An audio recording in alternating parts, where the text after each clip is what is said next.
let's bring in Coach Reinebold now. Coach, they want your take on that. You can just imagine. I'm going to start here. By the way, Happy New Year. Cowboys, Lions, the refs are pointing the finger at the players. The Lions are pointing the finger at the refs. Cowboys aren't pointing the finger at anybody. They won. What's your take on how that went down Saturday night, please? Boy, I tell you, that's a tough one. Again, I could sense Dan Campbell's frustration in his post-game press conference. I mean, he always is a guy that's going to wear his emotions on his sleeve, and he's not going to give you coach speak. And he did about as much as he could do without getting himself fined. And I think the same thing was true with Taylor Decker and, with the rest of their players went in front of the microphone to talk about it. It's unfortunate because obviously there was a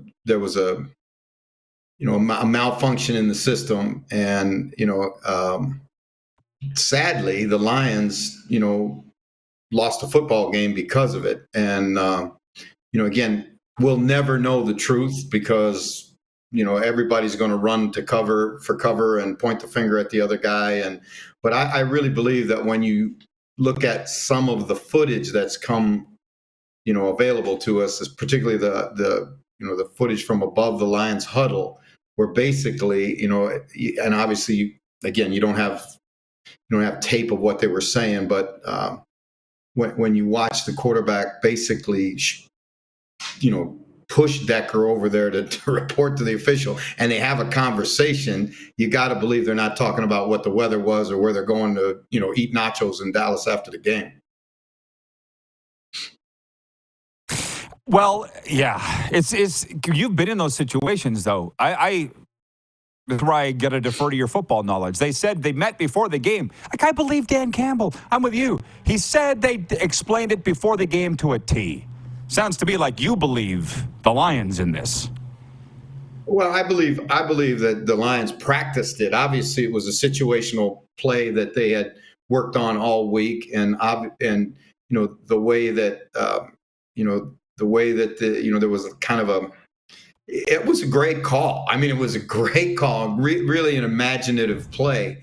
And, you have to go through those kinds of scenarios with the official before the game, and anytime you're going to use any kind of, trickeration as it's been called, you have to make the officials aware of it so that they're not surprised when it happens and they make the bad call. I think in this situation, they did the right thing. It looked to me as much as we'll ever know that the Lions did the right thing, and the officials just missed it. And, in the end, this is where it gets frustrating, Rod. This is where coaches get really frustrated, is because the fans want to know, right? And the fans have a right to know, but the officials are protected, and that I don't think is right. There should be if there's full accountability for Taylor Decker, if there's full accountability for Dan Campbell, then there should be full accountability for, the officiating crew. That's my personal opinion.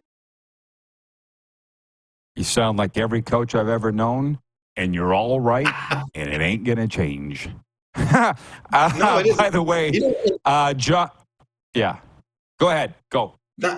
No, I think you're exactly right. It's not going to change. And again, I understand to a certain degree why it doesn't change, because, again, the league has to, they have to guard, the game, right? They have to guard the processes of the game, and the officials are part of that. But again, it's unfortunate in this day and age, particularly now because there's so much information, there's so many camera angles, and there's so many guys with cell phones that are, on top of the whole situation, that it really, it's not a good look for the league when these kinds of things happen. And I'm talking about for any league, the NFL, the NHL, the Major League Baseball, CFL, whoever. I mean, it's just a frustrating situation. Yeah, well, hey, I listened to Herm Edwards yesterday on ESPN Radio while I was running, and he goes, the last thing the NFL wants is us talking about officiating. They don't want it, but you know what? these refs, I heard, that crew is not going to work in the playoffs. So there will be some ramifications come out of it, but it's a little too late for the Detroit Lions. But you know what? Maybe they come back and do it in the playoffs. Like, how much of a believer are you of the Lions' chances? Well, I tell you what, I thought that game was really interesting because that was a trap game for Detroit. You know, they had just come off of clinching their first, divisional crown since before it was even called the NFC North. I think it's been 30 years. And you're going to Dallas, who plays extremely well at home. And, the easiest thing would have been to go down there and just lay an egg, lay down. And, be still in your celebratory hangover from winning the championship, winning your divisional championship. But I was impressed with the way Campbell got his team ready to play. And I think that bodes well for the Lions going into the playoffs. Now they've got, he mentioned today that he had a controlled fury looking ahead to the Minnesota game. Well, I think if they dust Minnesota, the Lions are going to be a tough out in the playoffs. They really, really are. And there's so many things that could happen in this last week. The Cowboys might be the NFC East champions. Now, who would have ever 8 weeks ago thought that, Rod? When everybody had anointed it was going to be an Eagles, the Eagles were going to battle with the 49ers to go to the Super Bowl. I mean, I just really think that Dallas right now, and I was impressed with Dallas. And you know how I feel about Dallas. They've let me down too many times. But I really thought they played well at home again. And, if they win the championship in the East, they get a home playoff game. And then, who knows? Oh, yeah. Well, who saw the Eagles folding and losing 4 games in December? It reminds me of the Ryder Hall of Famer who said to me on the phone last week, Calgary's lucky they got in the playoffs last year. We crapped the bed. I'm like, yeah, but you crapped the bed. Don't be pointing the finger at Calgary. Anyways, I digress. John from yeah, what? You got something on that? Yeah, who would have thought that the Ravens, now think about this, that the Ravens have to go on the road to play San Francisco and then have Miami, and you score 90-some points in 2 weekends against those two teams who are both going to be playoff caliber teams. The Ravens, and the way it works. I mean, they're gonna ride into the playoffs on an absolute high. They'll rest Lamar this weekend, but I mean, nobody's playing better football than they are right now. And I thought they were a potential Super Bowl team because I thought they could win gritty. Because Rod, you watch enough football. When you get into playoffs, you're going to have to win one of them, probably ugly, right? It's going to be bad weather. It's going to be whatever, and they've shown to me that they can win every single way that you can win, where they can win close ones like they did against Detroit. They can blow out people like they did against Miami. They can go on the road like they did against San Francisco. So you'd have to say the Ravens are, the Super Bowl favorite, in my opinion. But again, how many times have we said that about a team and then they get into playoffs and somebody knocks them off? Yeah, well, I don't think we said it about the Ravens going into the year, but they do play in a very tough division. And OBJ said on the weekend, I don't know if you saw his quote, he's like, "This is the best team I've been on." And I was like, whoa, that's saying something. Yeah, that is saying something, because that Rams team he was on that won the Super Bowl was a good football team. I think this might be the most complete team he's ever played on. Even when you go back to that Rams team that won the Super Bowl, and certainly you got Aaron Donald on defense, you got Von Miller on defense, you got all those guys that they had, Jalen Ramsey. But you look at this Ravens defense, and they're every bit as good as that Rams defense was. And offensively, Lamar sometimes, he's a magician. Like, how in the world did he make that play, right? And he throws the ball so much better in this system. Their offense is so much more diversified than it's ever been. They can still run the football. They're big and strong, and they're physical, and they play great special teams, and they do all the little things well. I just really think that's the kind of teams that we've seen in the CFL win championships, and that's the one kind of teams we've seen in the NFL win championships. A great way to end it is on the Rams note. John in Vancouver writes in. His name on YouTube is Mahi May.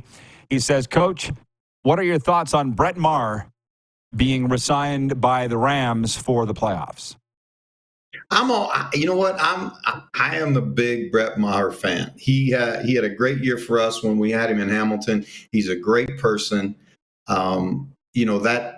That's like incredibly bad. Got the yips that one at the end of one year for the Cowboys, and I think people kind of remember that. That's how they remember him. But Brett Maher has made some, big kicks in his career, both in the CFL and in the NFL. And anytime, you see a guy get a chance to come back and take one more stab at it, I think is really especially when he's a good guy like Brett is. Brett is a tremendous, tremendous teammate. He's a tremendous person and, really, really good quality kicker. So, again, I wish nothing but good things for him.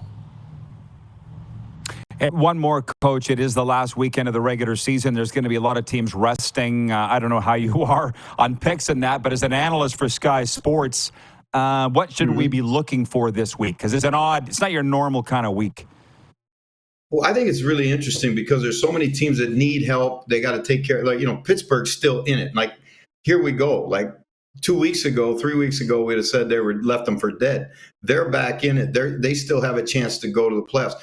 Buffalo, as hot as Buffalo is, they could get knocked out of the playoffs this weekend. So I think this is exactly what the NFL wants for the last week of the season. So many teams, I think it's like 9 teams still have chances to get in the playoffs. And a lot of things are going to, like, for example, Pittsburgh's got to win and they've got to have somebody else lose. There's a lot of that. But, hey, that's what parity brings in this league. And you know how there used to be dynasties? I'm not sure, Rod, if we're ever going to see true dynasties anymore. And I'm sure that is exactly what the folks at 280 Park in New York City would like to see. Yeah, you want a different winner every year and the unpredictability and all the rest. Man, I could talk with you, Coach, forever. Where do you think Belichick ends up? I guess he addressed it today. Didn't say where he's going, but I guess he did chuckle about it. I think he thinks he's done in New England.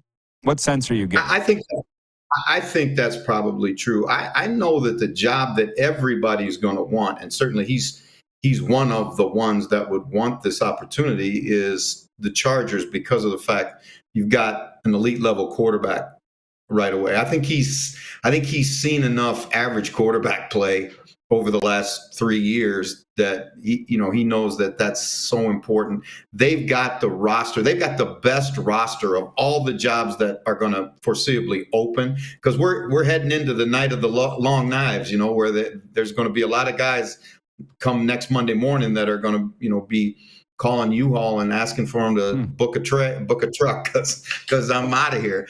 And, and that's the business. I don't make light of it, but that's just the business. But I think for him and for a number of guys, Harbaugh included, and I'm not talking about John, I'm talking about Jim. I think that's a job that everybody will want. Harbaugh played there. He was a Charger once upon a time in his career, and certainly has a history there, was the head coach at the University of San Diego. And he'll be able, I think what's really important is to get in front of the Spanos family and talk to them about how are you going to protect that, that great young quarterback you got? How are you going to maximize his skill set? How are you going to build an offense to let him just spread his wings and fly?